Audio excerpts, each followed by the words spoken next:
बच्चा बोल। 2 महीने का बच्चा माँ की गोद में उठ के बैठ गया और बच्चा बोल के कहने लगा अस्सलामु अलैकुम या वलीउल्लाह। जब ये लफ्ज अदा किए तो नारे लगने लगे, लोग रोने लगे, बीबी बेहोश होके गिरी और मानने लगे मुझे सलाम ना कर, मेरे कुतुब की बात बता। कहने लगा कसम है अल्लाह की इज्जत की, वो सामने मजमे जो सरदार बैठा है वो मेरा बाप है। कुतुबुद्दीन तो बेगुनाह है, कुतुबुद्दीन तो बेगुनाह है, मेरा बाप तो वो बैठा है। ये काजी भी साजिश में शरीक है, कई मुसलमान खरीदे गए, ये गवाह खरीदे गए। जब गवाही हो गई बच्चा ये लफ्ज कह के अल्लाह अकबर कहता हुआ फिर चुप कर गया। ख्वाजा कुतुबुद्दीन साहब का बाजू पकड़ा, ख्वाजा मोइनुद्दीन साहब ने मजमे से बाहर निकले। लोग कहने लगे हुजूर आप कुछ बोलते नहीं। फरमाने लगे जिसने बोलना था वो बोल चुका है, जिसने बोलना था वो जो जादू वो जो सर चढ़ के बोले। फरमाया तुमने अफवाहों पे नजर रखी और मैंने अल्लाह की कुदरत पे नजर रखी। तुमने इसके किरदार को जोड़ा और मैंने इसके किरदार को तामीर किया। हजरत सुल्तान शमसुद्दीन तमश भी पीछे दौड़े, कहा हुजूर कहां ले जा रहे हो?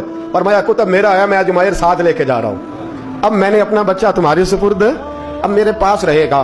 तुमने सताया मेरी औलाद को, अब ये मेरे पास रहेगा, मैंने नहीं तुम्हें देना।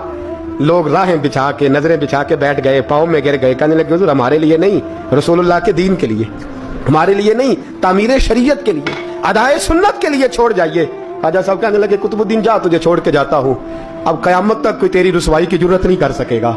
अजीज याद रख, ना अफवाहों पे लगा करें, ना किसी बरादरी, किसी कौम, किसी शख्स के बारे में ऐसी बातें। यहां तो लोग गड़ के चीजें लाते, गड़ के चीजें लाते, और जिनकी हैं उनके पास बड़े दलाइल हैं अपनी सफाई पेश करने के लिए। जो गुरबा मसाकीन होते हैं वो बेचारे अपनी इज्जत पर लगा हुआ दाग धो भी नहीं पाते। हम बड़ा लोगों पर धब्बा लगा के साबित कर गुजरते हैं और फिर सदियां गुजर जाती हैं। तेरी मेरी गुर्बत ने किया मुझको जमाने में बदनाम, तेरी दौलत ने तेरे ऐब छुपा रखे हैं। अल्लाह का कुरान कहता है जब खबर पहुंचे तो ताकीक कर, ख्याल कर, उसके बाद फिर आगे उसको बयान कर।